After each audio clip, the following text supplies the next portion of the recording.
Hey, good morning, afternoon, or evening, wherever it is that you were in your day.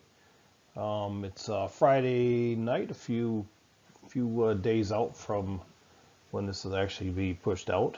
Um, I actually met with this class online last year. It was not an asynchronous portion, so the PowerPoint was already in progress. I just had to now put my 2 cents over the air for you guys on a recording.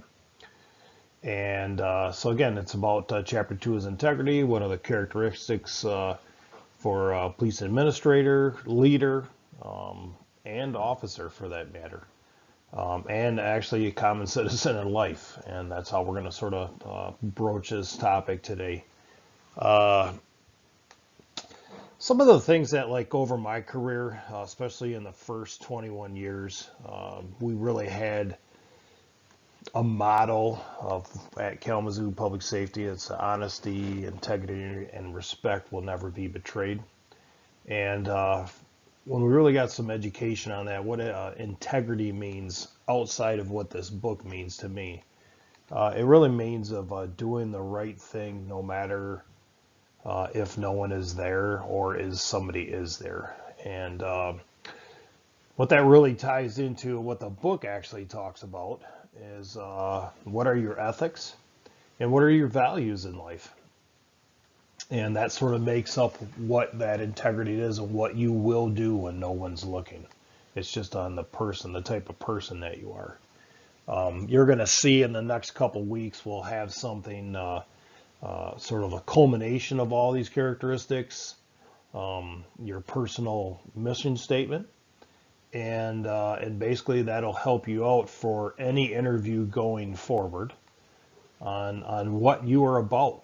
And so if somebody asks you, "Hey, tell me about yourself," they're really asking about you. They don't want to know that you grew up in, said small town or some large town, went to some college. That's not what they're asking. They want to know what you're about, like what makes you tick, what's going to make you get up in the morning. So that's what the line of these chapters are essentially out, and that's what that personal mission statement will also work into. All right, so let's see how this moves. I think I got 10 more slides to go through. And so here we talk about the most important decision we face is what do we value? Um, so again, what do we value? I mean, what is that that's important to you is what they're essentially asking. So the story that I'll sort of explain first to sort of lay the line on this. Um, when my kids, I have a couple, obviously, I think I may have spoke to you about my kids are in their mid 20s right now. And when I was younger, my dad played fast pitch softball.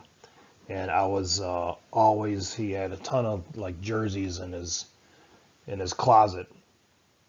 And his jerseys always had our last name on the back.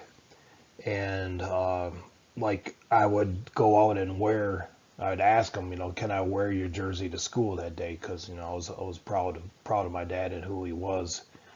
And my dad would tell me, I said, yeah, you can wear my jersey to school today, but just remember our family name is on the back. And that was sort of like my first like idea is that okay, our family name's on the back, and what he's basically would say, and this is something I would tell my own kids as well too, is whatever you do is a reflection of us, and your name on the back of your shirt is a reflection of who it is that you're going to be and what it is that we stand for. Both my parents are very hardworking individuals. I'll talk about my mom at some point, particular time. A very got into government management in her career after she raised her children. But the ideas that I want to get across to you is this: is as we were growing up, growing our children, and they may have some different hiccups in their life where they may do something or a speed bump. And my reply to them is like, listen, you are a Slantic, and Slantics don't do that. This is what Slantics do, is this. And it's a creed, it's a motto. Those are things that it is that we value as a family member. And so this is something that, we're going to actually talk about here in a minute in this next slide, I believe it is, and what it is that you value and what is your family values. And we'll talk about in the next slides, and even after that, on where did those come from. And so there'll be a little self-exploration today. The PowerPoint's not going to be too long, but it's getting the ideas of what it is that we value, and those help make our idea on what it is that we will and we won't do because of who it is that we are. How you like that? Is that pretty deep for you? All right. Next slide. So I believe this is in structured exercise. This is on page 24. This is something that you'll see in an assignment. I'm not going to read this to you right now, but I want you to go ahead and put this on pause, and then you can read through this and I'll sort of explain it to you. Okay?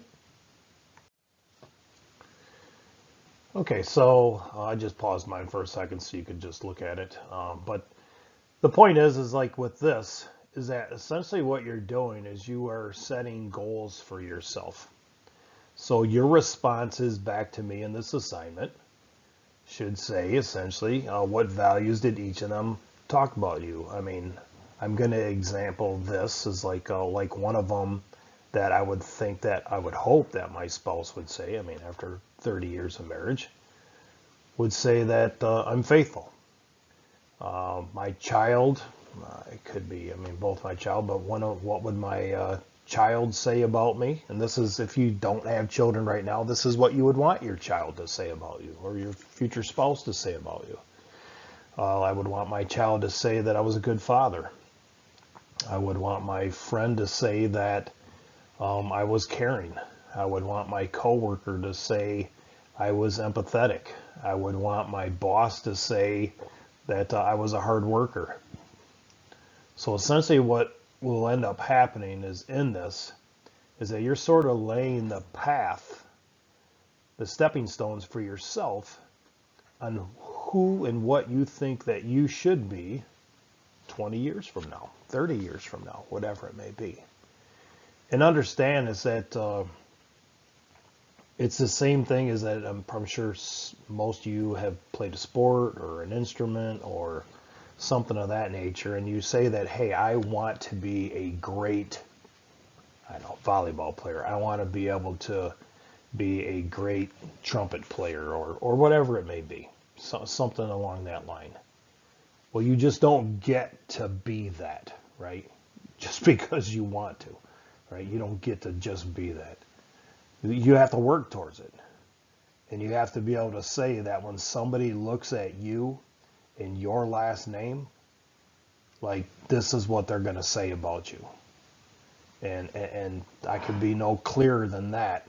These are the goals that you set for yourself to be an athlete or a musician or student or whatever it may be. This is what you're claiming to be and what you're set out to be for your next 20, 30 years. And then I want you to, this is more of a reflection exercise, and this class has a lot of reflection in it.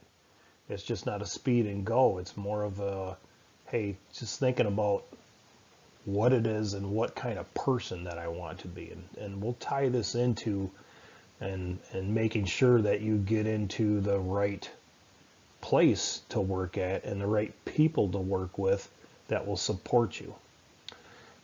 It's just sort of an interesting take on all this. I do enjoy teaching this side of it. So you'll see an assignment. This is what it'll look like.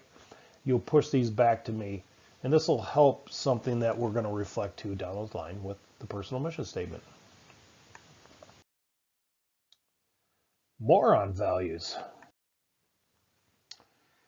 So what these sort of tie into here, they evolve. Where did they actually come from, right? I mean, I have these feelings of this is what it is that I think should be. Well, where does this fall into? Where did I get this from? I believe that if you study like the socialization process of sociology, you like that? Socialization process of that, essentially like from 0 to 5, you're going to have a lot, your parents are going to be involved a lot in that. Then from you're looking at, I don't know, I think it's like 5 to 10, 5 to 15 or so, you're going to have a lot of what they call the modeling stage, right? And so during that time, you might have some family or friends or some external heroes that they call, like, Michael Jordan, or I'm sure your softball players are, of course, looking at me and how awesome I am as well too. And I thought that was funny. So, at any rate, so there's those type of things there. And if we look at the final one, right, which is actually socialization, those came right now from your peers, and the people that you are within your teenage years.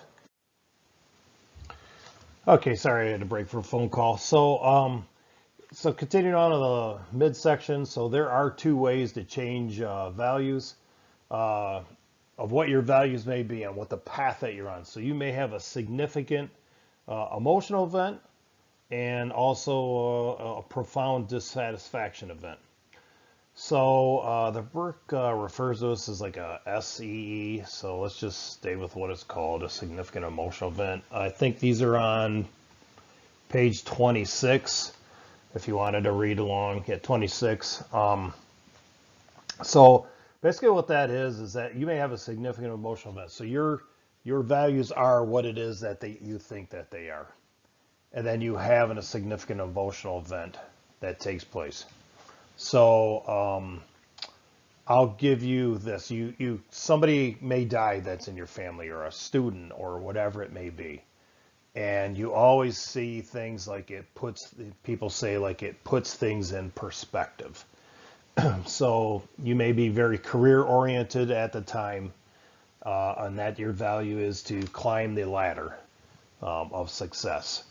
But then maybe unexpectedly a loved one passes away, and it gets put into perspective, and now your values have changed, where you're going to value more of yourself and your own time rather than of the making your corporation or your agency first or something of that nature.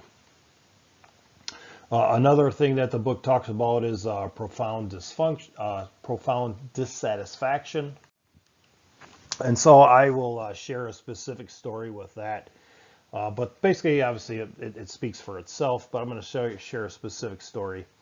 Is that the tribal agency that I worked for, loved it to death. I loved working for the tribal police out in Dowagiac.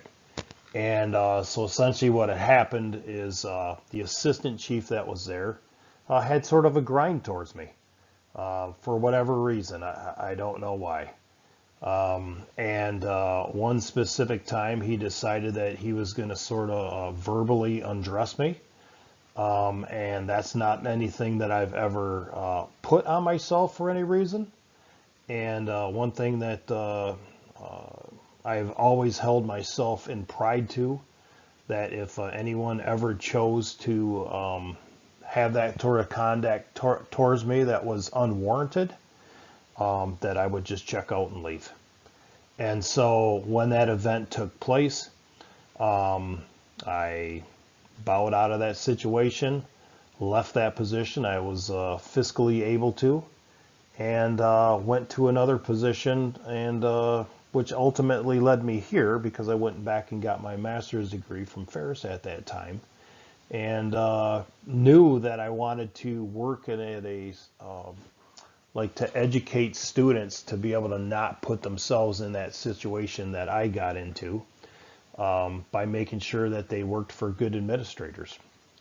So, and again, he was a decent administrator, but he definitely wasn't a people person. He was more driven towards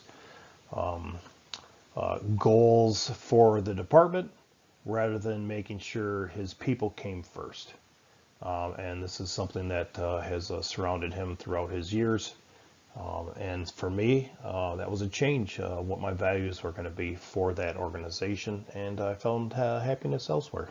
So, anyways, so you're going to give examples. I'm going to have this as an assignment as well too. You're going to give examples of yourself, of in your own young lives, of something that was a significant emotional event, or something that also was a profound dissatisfaction. And so what this is actually doing right now is you're setting up boundaries for yourself, and you're realizing what your boundaries are. So that when you go to look for an agency or a police academy to be with or something of that nature, or a team or whatever it may be, you're like, hey, you know what? I can play, or I can work for this individual, or I can work for this agency because their values line up with mine. Okay? Next. Yeah, so I'm not going to read all these to you in full. I'll sort of skim over them a little bit, and I'll give you some examples of each. Values act as a filter. You can go ahead and read that real quick. But basically, what they're talking about is that it would be like a gut reaction that you're in the wrong place, wrong time, and you need to get the heck out of there, right? So, and it says gut level value systems. Give you an example of this. When much younger Mike Slanzik was in his teens, he had a group of friends that were into, or an associates that were into, like they were going to steal car stereos. And so, they wanted me to come with them for a lookout and stuff of that nature. Obviously, I knew that that was not going to be a very good idea for me, because had I been caught, I think my mom would have probably beat the living you-know-what out of me. And so I just knew that that was something that I shouldn't do, and it wasn't good for society, right? So that's one example. So values create generation gaps. This is another one as well too. This is what's going on right now. Okay. Now we're talking about smoking weed, right? For me, I still perceive marijuana as something that somebody shouldn't partake into. Where smoking for kids, when I say smoking, we're talking about cigarettes, but if your generations, most of you are a lot younger than me, when you say that I'm going to go smoke, they're talking about smoking weed. And so now that uh, the laws have changed, it's still that bias that I have, that I don't want to be around people that are smoking weed.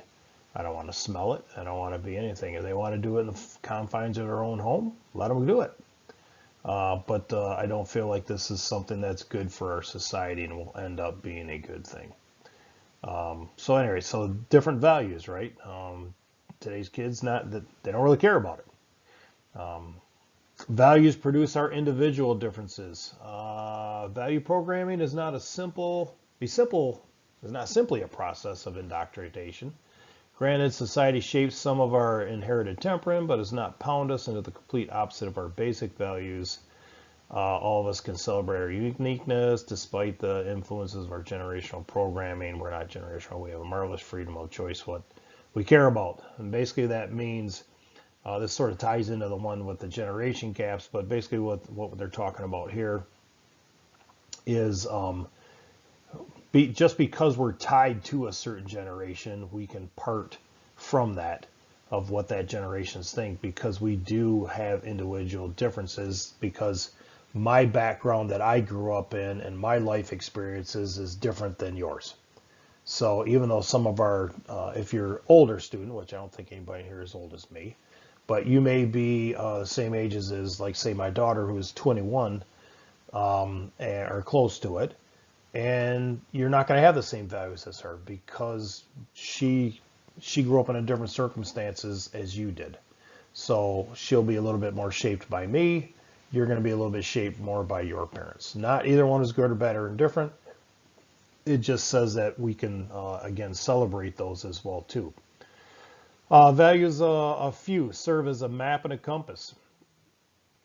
As mentioned, some of our values serve as a moral compass, moral map and compass, and thus guide our conduct. More on this subject in 2 ethics, right? Yeah, I mean, without a doubt, we're talking about some of the things that we learned in assignment number 1, where we're going to be deciding on how it is that we're going to be heading into our career and our life with our families, if we're, blessed with that. And those came from the people that has shaped us along the way. Values cause or resolve conflict. At the time we find ourselves in conflict with another person because of differences between our individual value systems. However, value systems often than not make up, oh my Lord, I can't even read that. However, value systems more often than not help us make consensual choices. So this is quite interesting, and I'm just gonna pull right from something that was involved in just recently, and this some of the softball players can attune to this because it was something that just recently happened on our team. So we had an event that took place where some things weren't really communicated really well, and my generational side of it is always sometimes can be dealt with harshly, right? I mean, as far as us being able to saying, hey, if some person did this, they need to be disciplined. And where today's society and values of maybe somebody that's younger would not be wanted as harsh as a resolve to the conflict. So essentially, they're looking for a much less harsh situation, still disciplined, still wherever it may be, how it is that we can somewhat work towards a common goal together, but that we can have that resolve to the conflict. And so that was good to hear between the two. It was something that I had talked to people on my softball team about that sort of carry the team, some of the captains. And we came to a resolve that was best for the team. And it's something that a lens that I don't necessarily have because I'm not 21, right? So I'm 51. Or actually, shit, I'm older than that, right? 53. And so, I'm not 17, 18, 19 years old. So the point being is that like I go to that generation to understand from them what it is would be perceived and as being a righteous resolve to the conflict. So values trigger our emotional intelligence. The vast majority of us, for example, the value of fairness is a high rank. When seeing or experiencing a wrongful personal practice, our emotional intelligence, therefore, threshold is violated, and we feel angry, depressed, threatened, or a combination of all 3. Again, I sort of gave that in the, I think it was assignment 3.3 I talked about, or it was just the last slide over when I talked about where the chief verbally undressed me on for whatever reason that he thought was okay to do so, which was not okay to do so around other people.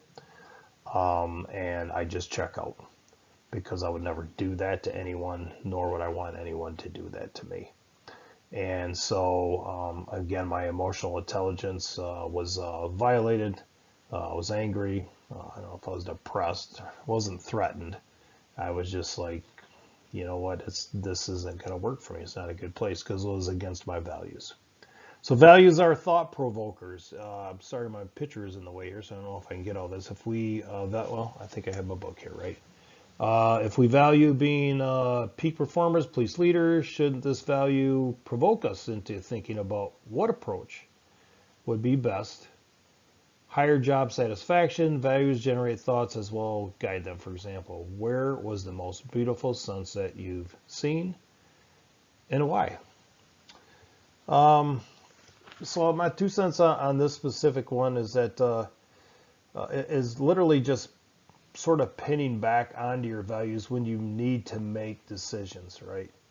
And just sort of a little bit what I had talked about as well too is like is being able to like fall back on some of your people at time. The people that I value are some of my captains on my teams and the leaders in other areas. I rely on every one of my players at one particular time to help to a positive outcome. And and because I'm looking for them to essentially be future leaders in their own lives as well too. And so understand this is that like in this specific area, like I essentially don't have all the answers, but I do have enough of the persuasion to understand and have the trust in the people that are in and around me to help me out with a resolution that'll be best for everyone. So it's a thought provoker, and one of the values that I have is that I don't have all the answers, and that's okay. Values motivate us. The terms motivation and motive denotes desired or actual moments toward a particular purpose, identified end. Our value system motivates us to choose one path, means over others towards a purpose. We can see our motivations by inspecting our behavior. And truthfully, that's it. Is that I think they talked about this in a couple earlier pages. You're going to walk the walk, and the idea is that if you are have values in that certain area, whatever it may be, let's say it's to be a good father, you have to be able to go out and do what a good father is supposed to be. If your values are to be, that you're going to be a police officer that holds integrity high, then you're going to go out and do the right thing when nobody's looking. Not because a camera's there, not because somebody's videotaping you, just because it's the right thing and you're following your ethics. All right, how about that long slide? All right, moving on to the next one. Got a couple more left. So here, ethics, completed from page 31. If your teammates were to choose 5 words to describe you, what do you think they would choose? This is a self-reflection as well too. Your teammates can be your team that you're on. It can be your teammates that you work with, wherever it may be. But what I'm looking to hear here is I don't want you to go ahead and where you're not going to write this specific part down. I just want you to sort of think about it in your head, and that would be, I think my cursor is working good. So that's section 2, ethics, and the manager and supervisor, officer, civilian. I don't want you to fill that in. I just want you to sort of think about it in your head. But what I do want you to think about is this right here, is write down the names of the 3 most ethical people you know. And I want you to write those down because I want you to really realize that you are how much they mean to you in your life. And I want you to tell me of an event that they had for you that's why they're the most ethical people that you know. And it may not, if you want to talk about, your mom, your dad, and stuff of that nature, obviously you can talk about traits that they have, right? They were a provider. My mom always made sure I had clean clothes or whatever it may be. But I really want to hear about one time, and hear me when I say this. Obviously, if they haven't already, hopefully they have not. But if one of your people that you feel that is most ethical, that you know, passed away, what would you say at their funeral?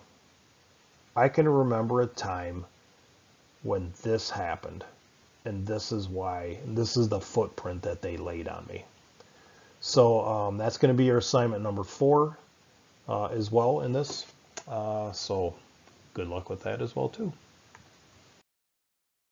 So I skipped over several slides that were initially included in this because it's sort of like going to be later in some of our chapters, or we're going to sort of repeat it. So this felt it was more better use of time to move to what's called the ethical dilemmas section. So what is an ethical dilemma? So an ethical dilemma is something that they talk about, that being what like might be a competing right or a competing value. And basically it's to understand that I have to make a decision.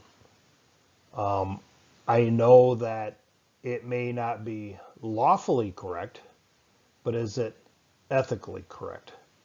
I know it goes against where you have two different values, but they intersect at the at they come to an intersection, but things you have to sort of sort them out. And something the book talks about it being in a gray area.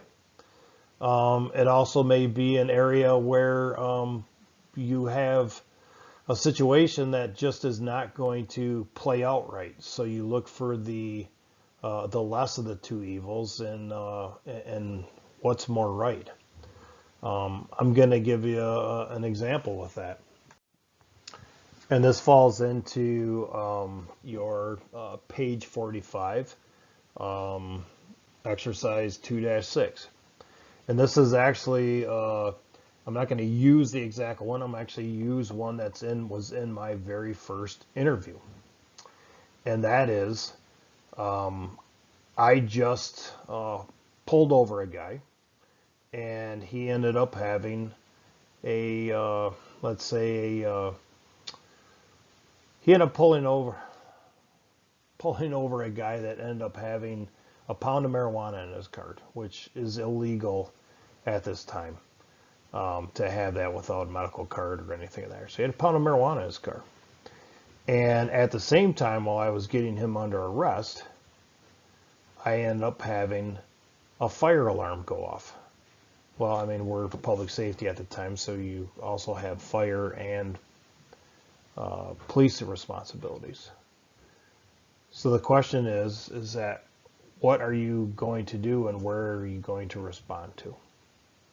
You already have one person in handcuffs for this narcotics violation.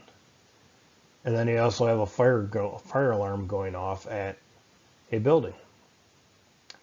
And so the answer would be at this specific time is that, well, it's just a fire alarm. It's okay because not all fire alarms are actual fires. And so when you answer that question, they then would ask you, well, they say now there's actually smoke in the building. And sometimes you could answer that with, well, if there's smoke in the building, there's probably fire, but sometimes it just might be, right, toast or something on the stove that got hot and it's just causing it to go off. Or a bad, sometimes fluorescent lights smoke. So then after you say, well, I'd still have the person in custody and take it from there. He's already in handcuffs. Well, then they start saying that there's flames showing. And so those are now competing dilemmas, ethical dilemmas. Should I go that? So your question is, no, I'm going to still hang out with the guy that I arrested for the drugs. Why? Because we don't know if there's anybody inside. We just know that there's flames showing. It could be an abandoned house. It could be an abandoned building. And property burns, it lets it burns, but this person's going to go away. Well, then they say that there's people in the house. Well, I'm going to go at that time. I'm going to unrelease them and all that. Well, then they change it to it's not a pound of marijuana, it's a pound of cocaine. So there's, again, they just basically teeter-totter you the entire time on how it is and what it is that you're going to do.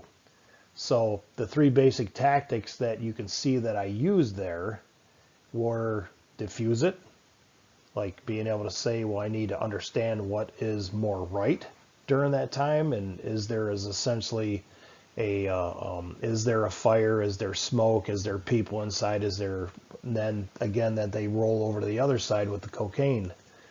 So then the other side is that they would ask you, why didn't you call your sergeant and ask your sergeant?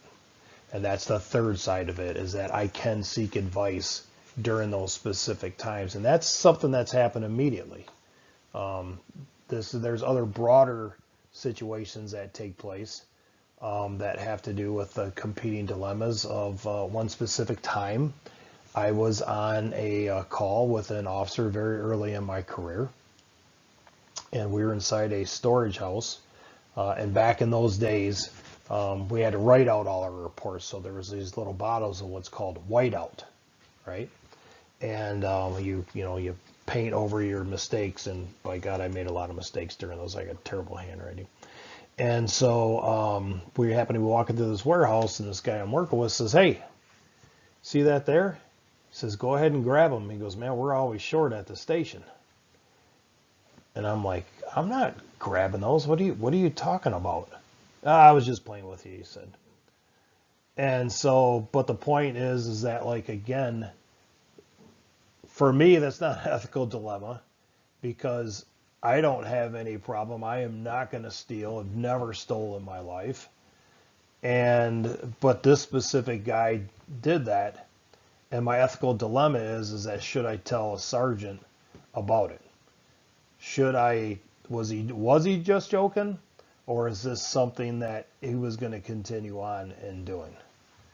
And so the point being is, I had a choice to make at that particular time. At that particular time, I just wrote it down in my notebook. I'd been with that person on another call. I did the date and the time and everything, and I went on another call because he was a little bit of a joker. But at the same time, maybe he was testing me. So this person went on to have a stellar career. He's a businessman now after retirement.